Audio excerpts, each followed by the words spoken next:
akordide mängimine. Kaks varianti, üks on pedaaliga, teine on staccato ja pedaaliga siis kui mängid, et istud nagu korralikult klaviatuuri sisse, vajutad ja siis vabastad. Pedaal on selleks, et ühendada neid akorde.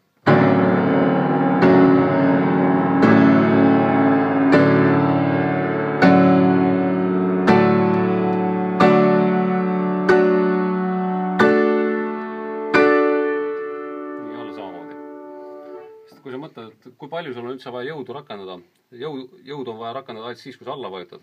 Ja kui klahvid on all, ei pea sa enam ju pressima, vaid tegelikult on, sõrmed hoiavad neid klahve all, et tegelikult ma võin käsi niimoodi lõdvalt liigutada.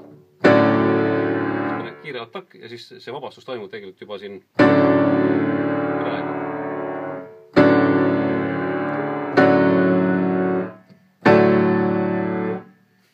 Staccatos.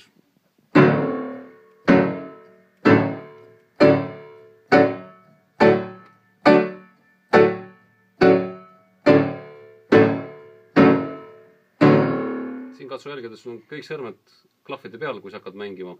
Ja kõik helid, mis sa mängid, tuleks ka välja. Sõrmed klahvide peal.